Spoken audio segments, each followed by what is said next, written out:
kita akan sambung berkaitan dengan subtopik yang ketiga, iaitu lipid. Dan at the end of this lesson, you should be able to state the types of lipid. Okay, jenis-jenis lipid seperti yang pertama triglyceride. Okay, dan contoh bagi triglyceride adalah fat, lemak dan juga oil, minyak ya. Dan lipid yang jenis kedua adalah phospholipid dan yang ketiga adalah steroid. Okay, kemudian awak juga mesti tahu untuk describe, untuk terangkan structure of fatty acid dan glycerol. Okay, so dua komponen utama ni yang membina lipid triglyceride dan juga phospholipid. Okay, kemudian yang ketiga untuk describe formation dan breakdown, pembentukan dan pemecahan molekul triglyceride. Okay, as an introduction, lipid ni molekul yang terdiri daripada karbon, hidrogen dan juga oksigen, seperti mana molekul organik yang lain seperti air, yang kita belajar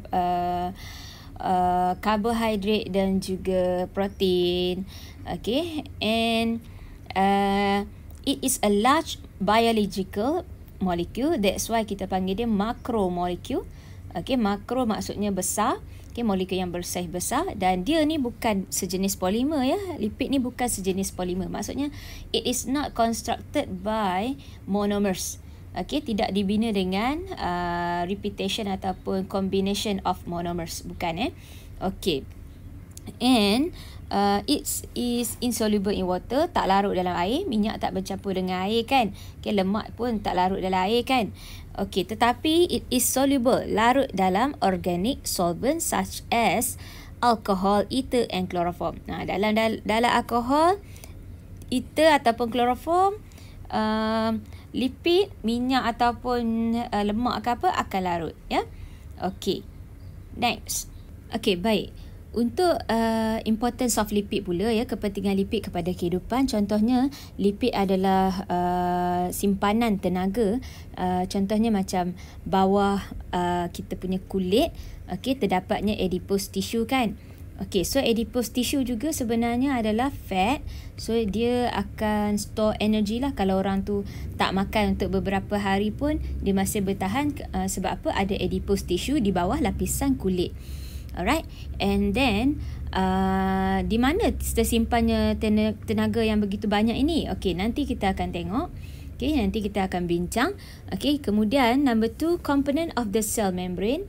Okay, cell membrane dia punya main structure terdiri daripada phospholipid bilayer, betul tak?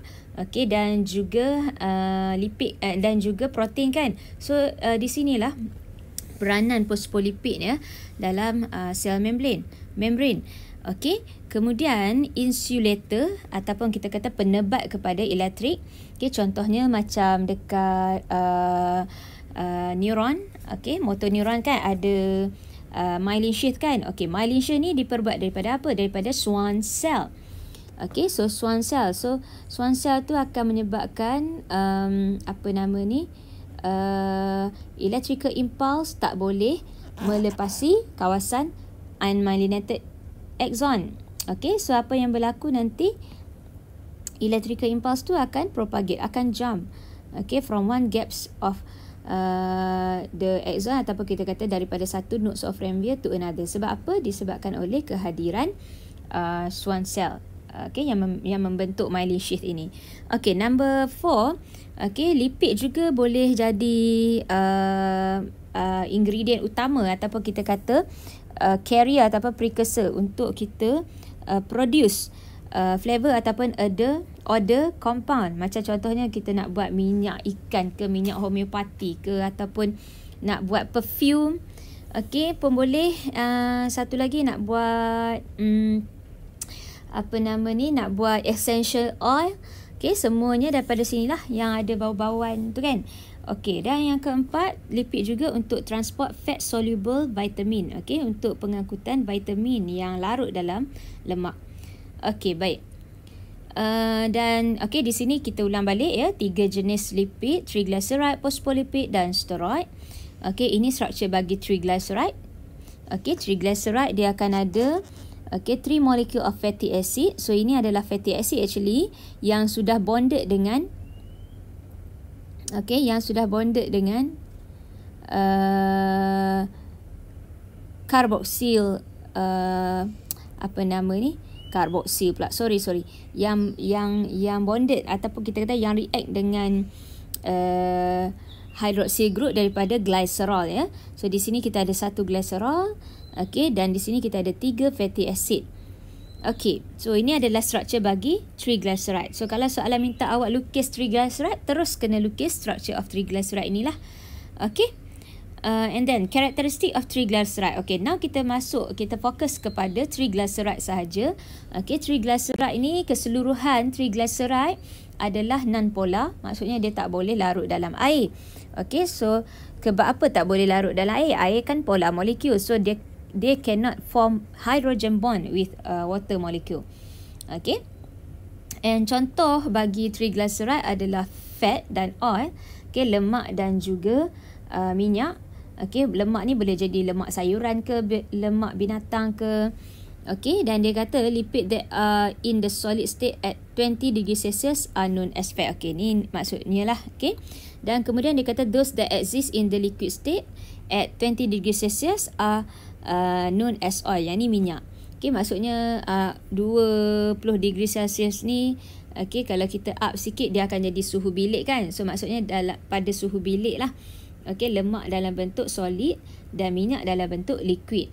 Okey, kalau saya nak tanya, kalau margarine macam mana pula? Okey, kalau margarine sebenarnya adalah oil, ya, yang undergoes hydrogenization. So dia jadi solid, ya, tapi dia sebenarnya bukan sejenis fat, ya, margarine yang kita beli dekat pasaran tu. Okay, so the structure formula of triglyceride, fat. Okay, kita tengok kat sini. Kalau fat, okay, disebabkan fat adalah lemak. Okay, yang kita katakan lemak dia adalah sejenis lemak yang tepu. Macam mana dia jadi lemak tepu tu? Okay, disebabkan oleh, okay, kalau kita tengok gambar triglyceride kat sini kan. Okay, ini adalah kawasan untuk glycerol. Okay, ini adalah glycerol molecule. Okay, ni glycerol molecule sebenarnya ni. Okay, so bila dia combine, okay, glycerol ni dengan 3 fatty acid. Okay, ini fatty acid yang pertama. Okay, ini fatty acid yang kedua dan ini fatty acid yang ketiga. Okay, kalau kita tengok kat sini, kenapa namanya saturated fatty acid? Okay, sebab dalam fatty acid pertama, kedua dan ketiga, dalam hydrocarbon chain yang panjang ini, okay, dalam hydrocarbon chain yang panjang ini tak ada langsung double bond. Okay, tak ada langsung double bond. Okay, maksudnya jangan tengok dekat sini, ya. Ini sebenarnya carboxyl group. Okay, saya minta awak tengok dekat long hydrocarbon chain di belakang di sini. Okay, ini adalah long hydrocarbon chain. Okay, kita tengok kat sini saja. Ini adalah long hydrocarbon chain. Okay, long hydrocarbon chain. Hydrocarbon chain di sini tiada langsung double bond. Okay, so dia adalah sejenis lemak yang saturated lah, tepu lah, ya. Okay, kalau untuk triglyceride oil pula, okay, triglyceride oil kita lihat, okay, ini kawasan untuk glycerol. Okay, ini kawasan untuk fatty acid. Okay, cuma dekat dalam long hydrocarbon chain dia, okay, tengok, ya, ni at least dia ada satu pun dia dah jadi unsaturated lah, unsaturated triglyceride. Okay, sebab apa? Sebab dia ada unsaturated fatty acid di sini.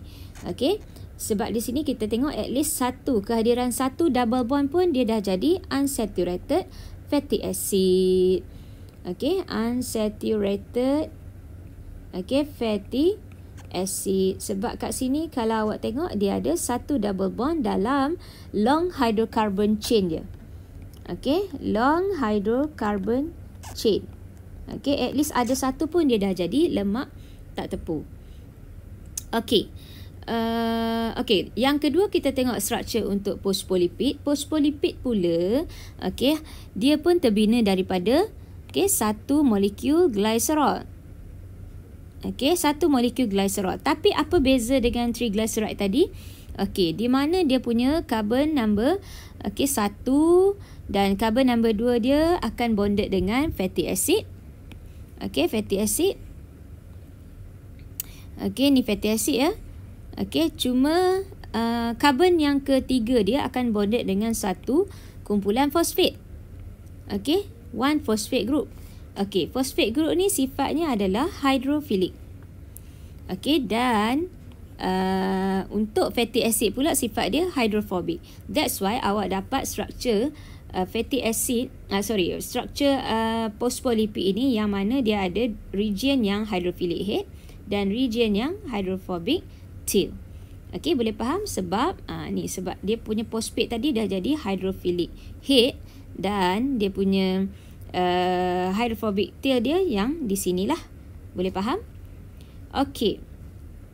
So it is a main component of plasma membrane. Okay, so kat sini nampak ni lah. So dia sebab dia ada dua layer kan, so kita panggil lah dia phospholipid bilayer. Okay, so di sini akan attract dengan any polar molecule, tetapi di sini akan repel ataupun menolak sebarang polar molecule. Alright, dan yang ketiga jenis lipid adalah steroid.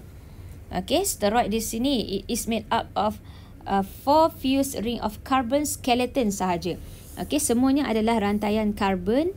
Okay, dan dia membentuk 4 ring. Dan semua jenis steroid akan ada 4 ring macam ni. Okay, 4 ring macam ni. Okay, akan ada 4 ring macam ni. Okay, tapi apa yang membezakan satu steroid dengan steroid yang lain? Contoh steroid adalah hormon estrogen, okay, testosteron, androgen, semua itu adalah steroid hormon. So apa yang membezakan mereka adalah kumpulan side chain ataupun R group yang berada pada ring yang keempat ini. Okay, so ring yang keempat ni dia boleh jadi apa-apa sahaja steroid. Ini yang membezakan steroid dengan steroid yang lain. Okay, boleh faham? Okay, now kita nak fokus more to the fatty acid tadi. Okay, dalam triglyceride ataupun phospholipid tadi kita ada jumpa pasal fatty acid kan. Okay, kita nak detail pasal fatty acid sahaja sekarang. Okay, so fatty acid ni macam mana gambar dia? Okay, fatty acid ni dia punya molekul dia terdiri daripada apa? Okay, actually the fatty acid ni, okay, it has 2 region. Yang pertama dia ada carboxyl group, kumpulan carboxyl COOH. Okay, dan di belakang bonded dengan fatty acid ini adalah long hydrocarbon chain. Okay, long hydrocarbon chain. Ya, satu rantai hidrokarbon yang begitu panjang. Okay, sebab apa panjang? Kalau kita kira kat sini, beginning daripada sini, karbon ada 1, 2, 3, 4, okay, 5, 6, 7, 8, 9, 10, 11, 12, 13, 14, 15. Memang begitu panjang lah. Kalau dia kata long carbon skeleton tu boleh pergi sampai 16 ke 18. Memang sangat panjang. Okay, dan apa nama ni, setiap karbon tu akan bonded dengan hidrogen lah. Okay, cuma dekat dalam fatty acid tu dia boleh jadi sama ada dia saturated ataupun unsaturated, depends kepada dia punya bond antara karbon ya. Kalau macam ni gambar dalam gambar rajah ni, kamu rasa saturated ataupun unsaturated? Okay, ini saturated fatty acid sebab none of them show the saturated fatty acid, none of them show the double bond exists in the long hydrocarbon chain ya, tak ada langsung. Okay, jangan consider yang ni ya. Ini adalah untuk carboxyl group ya. Ini adalah double bond untuk carboxyl group. Okay, kemudian kita katakan ya fatty acid are amphiphilic compound. Sebab apa dia amphiphilic? Sebab dia ada kawasan yang hydrophilic dan juga hydrophobic region. Hydrophilic ni kawasan mana?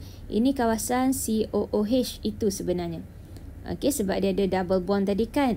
Dan kawasan hydrophobic tu yang mana? Yang ini dia punya long carbon, hydrogen and carbon, ataupun kita panggil hydrogen hydrocarbon chain.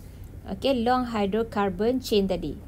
Okay, so di situ dia punya sifat hydrophobic itu akan muncul lah. So the relative non-polar carbon and hydrogen bond in the hydrocarbon chain of fatty acid are the reason fat are hydrophobic.